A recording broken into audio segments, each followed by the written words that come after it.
तो दर्शकों, जैसे आप हमें देख रहे हैं, एडीपी टीवी न्यूज़ देखने के लिए आप यूट्यूब पर एडीपी टीवी न्यूज़ बोल करके आप इसे सर्च कर सकते हैं, या लिखकर भी एडीपी टीवी न्यूज़, जैसे हम ईमेल टाइप करते हैं लगातार कंटिन्यू, इस तरह से न देकर एडीपी टीवी न्यूज़ पूरा लिखें और पूरा बोलें और सर्च कर आप लगातार देखते रहें। और आज मैं पहुंचा हूं वार्ड नंबर 244 नेहरू बिहार, और जैसा कि आप हमें देख रहे हैं, हमारे पीछे जो है ये नेहरू बिहार वार्ड का जो प्रत्याशी यहाँ से चुनाव जीते हैं, उनके यहाँ हम पहुँचे हैं। जैसे कि उनके मकान पर है और देख रहे हैं कि सामने एक बोर्ड लगा हुआ है भारतीय जनता पार्टी का, और उस पर साफ लिखा है सेवा ही विचार बिहार। जैसा कि चुनाव के साथ जो यहाँ का जो चुनाव है, दिल्ली का चुनाव संपन्न हुआ है, और उसके माध्यम से हम यहाँ पहुँचे हैं। और यहाँ हम जानने आए हैं कि जैसे यहाँ पर जो प्रत्याशी यहाँ पर जो चुनाव जीते हैं वो बीजेपी के हैं, भारतीय जनता पार्टी के अरुण भाटी जी। वो अरुण सिंह भाटी जी से भी हम आपको मुलाकात करेंगे और उनकी सारी बातें जो है बेबाक आपको दिखाएंगे। तो आपको बने रहिए हमारे साथ और देखते रहिए एडीपी टीवी न्यूज़। तो जैसे मैं कैमरा मैन से कहूँगा कि पूरी आप यहाँ की जो है दिखाइए कि ये सामने किस तरह से इनके जो है हम निवास स्थान पर पहुँचे हैं अरुण सिंह भाटी के, और इन्होंने भाजपा के प्रत्याशी के रूप में प्रचार प्रसार करते हुए जो सीट हासिल कर ली है, और ये 5 साल के लिए अस्वस्थ हो गए हैं। अब इनसे मुलाकात करके हम आपको लगातार दिखाते रहेंगे कि इनकी जो पहली प्राथमिकता क्या होगी वार्ड के लिए, एक नया चेहरा आया नेहरू बिहार के लिए।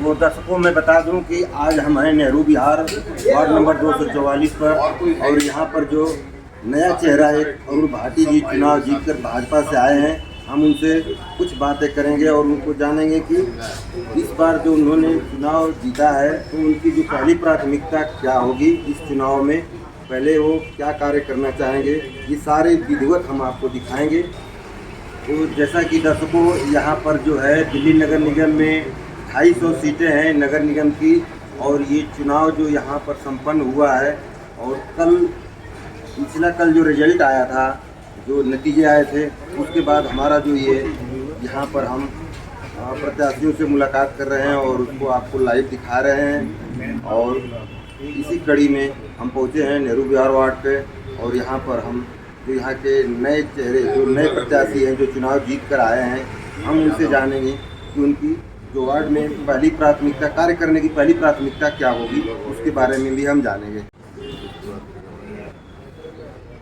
जो घरों में जा गए तो दर्शकों, मैं जैसा कि बता दूं कि यहाँ पर जो हम आए हुए हैं, और यहाँ पर कुछ समर्थक भी होंगे, उनसे भी हम जानेंगे कि वो चुनाव में इनके साथ किस तरह से अपने मेहनत से कैसे लोगों में जनसंपर्क बनाए और किस तरह से इनको जिताए, उसके बारे में भी हम जानकारी दिखाएंगे और दिखा रहे हैं। जैसा नमस्ते सर। जैसे हम जीते हुए प्रत्याशी अरुण सिंह भाटी जी के पास हैं और हम इनसे जाएंगे। नमस्कार जी। नमस्कार जी, आपका स्वागत है एडीपी टीवी न्यूज़ में। धन्यवाद जी, तो आप जो चुनाव लड़े यहाँ से प्रत्याशी के रूप में चुनाव लड़े, और तो आप एक नए भी हैं यहाँ पे, मतलब जैसे कि आप प्रत्याशी नए हैं, चेहरा नया नहीं हो जी, बीजेपी की तरफ से। मेरे पारिवारिक पृष्ठभूमि देखेंगे जी, मेरे पिताजी को 45 साल हो गए ये कह सकते हैं चुनाव पहली बार जीते, नहीं है जनता के लिए चुनाव पहली बार। भाटी जी, हम पहले ये जानना चाहेंगे कि जैसे आपने चुनाव जीता, तो आपके विचार में क्या है कि पहली प्राथमिकता आपका क्या होगी जनता की सेवा? जी, पहली प्राथमिकता मेरी जो हमारा नेहरू बिहार वार्ड है उसकी सफाई, उसके बाद ये जो रोड की समस्या है इसको हम ठीक कराएंगे। जैसा रोड की आप जिक्र कर रहे हैं, तो कई बार हमने भी कवरेज किया था इसका, और कवरेज के दौरान कई बातों उसमें निकल कर आई, ये विधायक के फंड से बनेगा, ये बनेगा, लेकिन आपका क्या? एक्चुअल में क्या है कि मैं तो ये एमसीडी करता हूँ, लेकिन पिछली बार जो हमारे विधायक थे भाजपा के जगदीश प्रसाद, उन्होंने एमसीडी को अपना फंड दिया और एमसीडी ने ही 100 रुपये दिया, लेकिन थोड़ा सा पैच छूट गया था क्योंकि वो बजट में देने से ही काम में हो गया। समस्याएं हैं विधायक के पास भी गई, तीनों पास हमारा मसला जेल में था, समस्या नहीं है, ठीक करेंगे सारी चीज़ें, चिंता ना करें। एक चीज़ मैं और क्लियर करना चाहूँगा जनता के लिए कि जैसे कि एक मानना है कि 60 फुट से जो चौड़ी रोड है वो एम सिटी से बाहर आती है, इसके बारे में बताइए कितने फुट का चौड़ा रोड है? हाँ ठीक, आप ठीक कह रहे हैं, लेकिन है ये अभी एनसीडी के अंदर, अभी दिल्ली गवर्नमेंट ने टेक ओवर नहीं किया है, इसलिए पीछे केजरीवाल की सियासत है और ये पब्लिक का भला करने के बजाय ये पब्लिक का नुकसान कर रहा है, पब्लिक के हित में नहीं है सारी चीज़। वैसे तो वो बोलते हैं केजरीवाल जी ये जनता का सच्चा हमदर्द हो, लेकिन आप देखिए कि इस रोड की पिछले 10 साल से क्या इसके बारे में केजरीवाल जी ने कभी सोचा? क्या इस रोड का कभी केजरीवाल जी ने दौरा किया आज तक?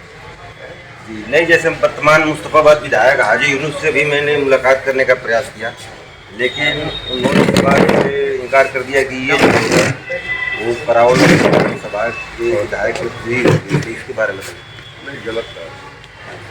ये जो बीच में डिवाइडर है ना, उसके पल्ली तरफ की जो सड़क है वो करावल नगर विधानसभा में जो सड़क है ये हमारे, तो उस पर मैंने सवाल भी किया था कि जैसे आप बोर्ड लगा करके रोड पर और अपनी प्रसिद्धि लेते हैं, अपनी फोटो भी लगा देते हैं कि मुस्तफाबाद विधानसभा, तो उसका लाभ लेते हैं, लेकिन जब काम कराने की बात आती है तो दूसरे विधायक पर थोप देते हैं। बिल्कुल सही कहा आपने, जो उनका बोर्ड लगा हुआ है वो हटवाएं ना, और पूरे क्षेत्र के विधायक, आधे क्षेत्र के विधायक नहीं, पूरी मुस्तफाबाद पूरे विधानसभा के जनता के विधायक, उनको ऐसा काम नहीं करना चाहिए, उनको सभी समाज और सभी व्यक्तियों के लिए काम करना चाहिए। तो ये चुनाव में किस तरह से आपने जो फाइट की, कैसे किया? देखिए, मैं चुनाव नहीं लड़ा, मेरे सारे कार्यकर्ता, मेरे सारे पार्टी जन जन कार्यकर्ताओं ने चुनाव लड़ा, मैं अकेला चुनाव लड़ा। तो दर्शकों, जैसा कि ये युवा चेहरा भी है, एक प्रकार से युवा है यहाँ के लिए, तो युवाओं के लिए कुछ विशेष करने की जनता में आस है, लेकिन इनकी जुबानें भी सुनेंगे। आप युवाओं के लिए कुछ बताइए। देखिए, युवाओं से बेसिकली मैं तो ये अपील करता हूँ कि भैया सब लोग अपनी एजुकेशन पर ध्यान दें, और जो भी एनसीडी के अंतर्गत काम होता है, चाहे वो लाइब्रेरी का हो, चाहे स्कूल का हो, उसमें हम काम करेंगे बढ़िया तरीके से। धन्यवाद दर्शकों। अभी यहाँ पर कुछ समर्थक भी आए हुए हैं, उनसे भी बात करेंगे कि अपने प्रत्याशी को किस तरह से सपोर्ट किया और कैसे चुनाव तक गए और किस तरह से इनको जिताने का प्रयास किया, उसके बारे में भी हम जानकारी लेंगे। हमारे साथ जैसे और बैठे हुए हैं, उनसे बात करेंगे। आपका सुनना कुमार, तो आप अपने प्रत्याशी को किस तरह से चुनाव में जिताए, बताएं। हाँ, हमने बताया कि सिंह भाटी जी गाँव में, उनके पिताजी भी हमारे 7-50 साल से लगे हुए काम के लिए, हमारे नेहरू विकास को जो विकास करा है, काफ़ी बढ़िया विकास करा है, और हमारा अरुण सिंह जी भी आगे काफ़ी विकास करेंगे नेहरू विकास के अंदर। मुझे जहाँ तक जानकारी है कि RW के थ्रू माध्यम से भी नेहरू विहार का इन्होंने जनता की गलियों वगैरह का सेवा किया, बोर्ड भी लगाया, इंग्लिश का बोर्ड भी लगवाया, तो इसके बारे में आपको जानते हैं? हाँ जी, जानते भाटी जी का 50 साल से यही प्रयास है हमारे नेहरू विहार में, मतलब जो भी तरक्की करी है, बोर्ड लगवाए हैं, भागीदारी, काफ़ी संघर्ष रहा है और भाटी जी का भी, इसीलिए जो हमारा पूरा युवा वर्ग था वो आगे बढ़ के आया अपने जिताने के लिए। हमारे बीच में और भी हैं, उनसे भी बात करेंगे। आपका सुनना। तो दर्शकों धन्यवाद। जैसा कि आज हम मुलाकात कराए यहाँ के जो नए नवेले जो विजयी होकर प्रत्याशी आए हैं भारतीय जनता पार्टी से, अरुण सिंह भाटी जी से, और ये काफ़ी 10 सालों से, क्या उससे पहले से भी वार्ड की सेवा, जनता की सेवा करते रहे हैं। आज ये पद हासिल करके भी जनता का सेवा उम्मीद है कि इसी तरह से बरकरार रखेंगे और ज़्यादा कराएंगे। इसी के साथ मैं SP Singh, ADP TV news, Nehru Vihar, Delhi.